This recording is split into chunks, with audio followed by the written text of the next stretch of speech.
아, 무섭게 왜 그래? 저의 자글자글한 생각들을 내에서 뽑아주세요. 어? 자글자글한 생각들을 내에서 그냥 농담한 거예요. 자글자글하니까 이제 그 원리는 아는데 그래도 계속 자글자글 생각이 들어서 아까 원장님한테 또 한 번 더 여쭤봤는데 그게 다 지극히 자연스러운 거죠. 너무 생각이 많으니까 행동도 느려지고 이게 그렇더라고요. 그래서 놓치는 부분도 이제 그 상황이 되면 내가 해야 될 부분도 놓치는 부분도 이제 많아지고 그걸로 인해서 이제 생각을 자글자글 함으로써 내가 좀 행동을 좀 더디니까 상대도 저한테 이제 불평불만이 조금 생기는 부분도 있더라고요. 근데 뭐 거기서 제가 이렇다 저렇다 말하는 것도 그렇고 미안해 하고 있는데 그런 오해들이 조금씩 생기니까 저도 이제 생각을 안 하고 싶지만 멘토님 말씀도 자연스럽게 그게 질량이 커지고 내가 그 원리를 더 많이 깨달으면 되는데 지금 상황에서 그게 조금 부딪히고 그런 부분에서 사람들이 서운하다고 얘기를 하니까 제가 조금 답답해질 때가 있더라고요. 그런 부분에서 그냥 질량이 찰 때까지 그 원리를 안 깨달을 때까지는 계속 그 공부를 해야 되는 거잖아요. 그러면 계속 이대로 그냥 지나가는 게 맞는 건가요? 아니, 원리를 알면 되죠. 뭐 도반님 그러셨잖아요. 그죠? 네. 생각이 자글자글 일어난다고, 네. 생각을 좀 많이 했으면 좋겠다고. 네. 그러면 내가 생각이 뭐고 계산이 뭔지 정확하게 자연의 법칙으로 조금 따야 돼. 네. 그래 그런 생각이 안 들어. 내가 항상 내가 강조할 때 천부경을 설명했어요. 일시무실 석상극이라 해서 이게 전부 다 무진본, 변하지 않는 근본이라 분명히 설명해놨거든요. 그러면 일시가 뭐냐면 천지가 창조가 됐는데 천지가 창조가 되면서 우주 폭발이 일어났어요. 이때부터 물질세계의 변화가 일어났기 때문에 우리는 어떠한 일이 일어나냐면은 계산이 들어가요. 생각이 일어나요. 그러면 우주는 하나님은 계산 안 하겠네요. 그러면은 우리가 생각을 넣고 계산을 하고 자글자글 뭔가 분별을 하고 있는데 그러면 자연의 법칙에서는 하나님이 계산을 안 넣느냐? 정확하게 계산이 들어가요. 이 우주는 전부 다 이 자연의 계산 속에서 움직이는 거지 그냥 움직이는 게 하나도 없어요. 근데 우리는 생각을 자글자글 넣지 마라, 계산하지 마라, 잣대대지 마라, 오만 걸 지금 다 넣으니까 사람들이 자꾸 생각을 안 넣으려고 노력해. 계산을 안 하고 작도 안 되고 척도를 안 되려고 노력하는데 그거는 인간이 아니에요. 인간은 그렇게 안 만들어졌어요. 왜? 물질이 만들어졌거든. 그러면 우리가 생각을 안 넣으려고 하면 대의자에는 하나님도 생각을 안 넣어야 돼요. 계산이 없어야 돼. 분별이 없어야 된다니까. 근데 하나님이 이 우주를 갖다 창조해놓고 저 은하계를 만들고 전부 다 일정한 간격을 두면서 우주 행성을 지금 만들어낼 때는 계산이 들어가요? 안 들어가요? 정확하게 계산이 들어가는 거예요. 그래서 수학을 잘하는 수학의 신들이 전부 다 뭘 계산하냐면 우주의 법칙을 계산하는 거거든요. 그래서 수학의 원리를 알면 정확하게 뭘 알 수 있냐고 하면 대자연의 법칙도 알 수가 있어요. 우주가 어떻게 만들어졌는지. 그래서 아인슈타인의 마지막 영광이 뭐냐면 신은 있다고 그랬어요. 그러면 다른 신들은 신이 있다고 얘기했느냐? 신이 없다 했거든. 근데 아인슈타인이 이 물질 세계를 연구하다 보니까 이 자연에는 전부 다 과학의 법칙이 있었어요. 정확한 숫자상의 계산이 있었거든. 이 계산은 0.1mm도 안 틀리기 때문에 아인슈타인이 봤을 때는 이 대자연에는 신이 분명히 있다. 우리가 모르는 신이 있다는 거죠. 그럼 내 자신도 신이라는 것을 인정을 했어요. 그래서 마지막에 죽을 때 이 대자연의 신도 있고 내 자신도 신이라고 분명히 얘기를 했었거든.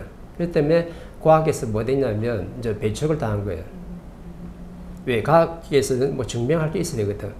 그럼 네가 신이라고 이 우주에는 신이 있다 했으면 신이 무엇인지 정확하게 내 증명을 해야 되는데 그때 아인슈타인이 뭐 했냐면 멘토 인성 강의를 안 들었거든요.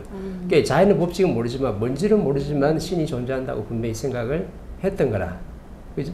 그러면은 하나님도 이 물질 세계가 딱 은하계를 만들어낼 때 신들의 교육장 이 지구를 만들어낼 때도 정확하게 자연의 계산법에 의해서 정확하게 만들어놓고 지금도 그렇게 해가지고 3대 7로 운영이 되고 있는 거예요. 그러면 자연의 계산법이 없으면 3대7로 운영이 되면 안 돼.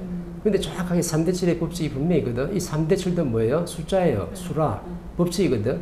그러면 하물며 자연도 계산하는데 인간의 계산이 시작됐다 이 말이죠. 어떨 때?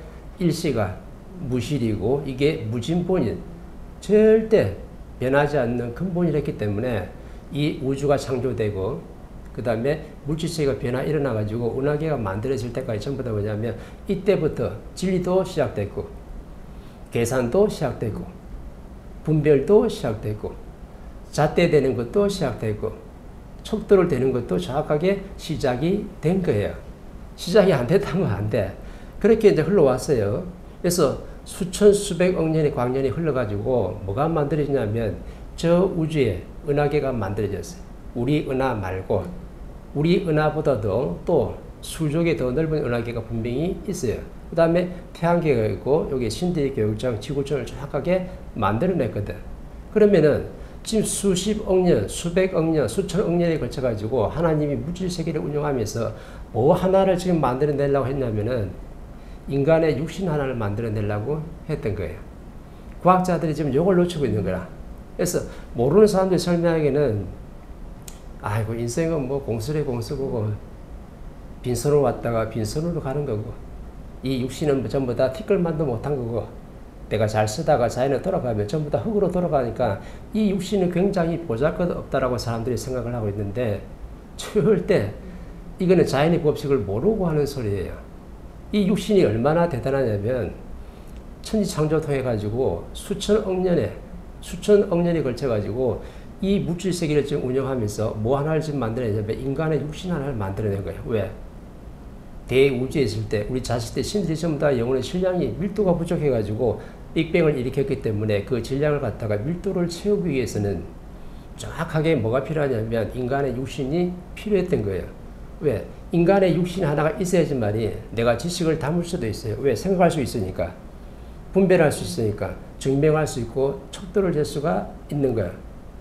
왜 만들어 놓은 거예요? 지식을 생산해야 되니까. 지식을 담아야 되니까.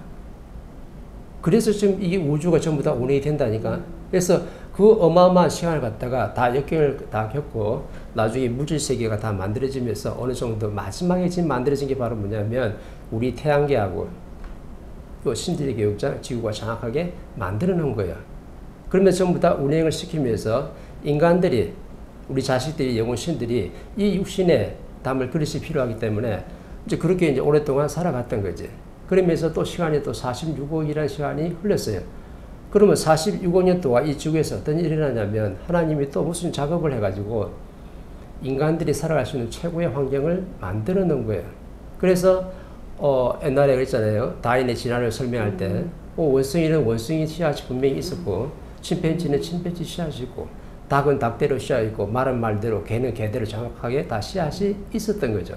다 이렇게 하다 전부 다 자기 종자에 맞게끔 설명했는데 그 중에 또 뭐 하나가 있었는데 뭐가 있었냐면 다윈이 항상 주장하는 저 원숭이 침팬지에서 우리가 인간이라고 정확하게 주장을 했잖아요. 인간 씨앗이 하나 따로 있었거든. 근데 그 당시에 원시적으로 생활했기 때문에 이거 구별이 잘 안 돼요. 저게 진짜 침팬지인지 저게 앞으로 인간이 될 것인지 인간의 지금 영혼신이 들어 육신을 지금 만들고 있는지 정확하게 분별을 할 수가 없어가지고 나중에 다윈이 주장하기로는 인간이나 침팬지나 다른 게 없다. 우리의 선조 조상이 누구냐면 저 원숭이고 침팬지라고 했던 거예요. 근데 이 다윈의 진화론이 아직도 세계적 베스트셀러 10위권에 들어가 있어요. 이 말은 무슨 말이냐면 국제사회가 이 말을 전부 다 받아들인다는 거죠. 그래서 멘토가 지금 이런 팩트를 갖다 얘기하면요. 나중에 이제 엄청난 과학계의 어떤 변화가 지금 일어날 건데 내가 정확하게 설명하는 거야.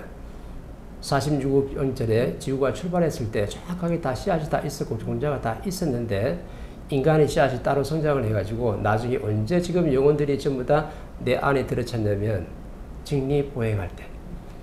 그때가 뭐라 그래요? 호모 에렉투스 시대라고 정확하게 얘기하잖아요. 직립보행할 때. 왜 직립보행할 때 영혼신들이 들어차요? 라고 물으면 또 답할 수가 있어야 돼요. 왜 그랬냐면 하나님이 지금 영혼신을 갖다가 하나 독행실 때는요. 이 안에다 뭐냐면 자연하고 전부 다 교감할 수 있는 마음 에너지라는 놈을 정확하게 만들어내야 돼. 이 마음 에너지가 바로 뭐냐면 저 원숭이고 침팬지라고 했던 거예요. 이 원숭이고 침팬지는 바로 뭐냐면 저 원숭이들이 다 내 영혼신, 비물질 에너지가 들어올 때, 그 다음에 물질하고 비물질과 부딪히면요, 어떤 입자가 만들어질까요? 중간에 입자가 만들어진 거야. 반은 뭐야? 비물질. 반은 또 뭐예요? 물질 에너지. 요게 만들어져야지만이 이게 정확하게 마음 에너지가 누구 편도 안 드는 중립성을 띠게끔 돼 있거든요. 그러면 비물질 에너지가 반이 있고 물질 에너지가 반이 있다 보니까 하나님 편도 아니고, 그렇다고 내 편도 아니고, 정확하게 중립 입장에서 자연이 우리한테 어떤 메시지나 영감을 줄 때는 이 마음을 정확하게 우리 어떻게 육신을 거쳐가지고 영혼에 알려주게끔 돼 있죠. 근데 내 영혼에서 무슨 일이 날 때는 또 어디로 알려줄 거예요? 저 물질 세계에 있는 하나님의 에너지다가 정확하게 그걸 또 알려주게끔 돼 있는 거라. 묘하게 지금 만들었다니까. 그러면 하나님 옛날에 소인국과 거인국을 거쳐가지고 지금 매스미디어 보면 뭐라 하냐면 옛날에 거인들이 살았는데 거인들이 전부 다 이 세상을 지배할 때가 있었다거든요. 그때 거인들이 있고 난쟁이가 있을 때는요, 영혼신들을 전부 다 독행시켜보는 거라 하나님이 실험을 하고 있었거든. 그렇기 때문에 영혼신이 들어온 것도 있지만 영혼신이 안 들어온 것도 많이 있어요. 실패해가지고. 그럼 실패하면 뭘로 살아갈까요? 그냥 동물적 육신을 가진 거인으로 살아가는 거야. 또 난쟁이면 난쟁이대로 살아가는 거죠. 이거는 내 영혼신이 독행된 게 아니고 그런 동물적 육신, 동물하고 비슷하게끔 살아가는 거야. 동물에는 인간하고 다른 점이 뭐예요? 뭐가 없어요 지금? 영혼신이 하나 없잖아요. 근데 인간에는 정확하게 영혼신과 내 육신에 결합돼서 내 인생을 살아가게 돼 있는데 거인들하고 난쟁이들은요 실험 과정을 겪었을 뿐이지 영혼신이 정확하게 독행이 된 게 아니에요. 왜 그러냐면 육천육결이 안 만들어지거든.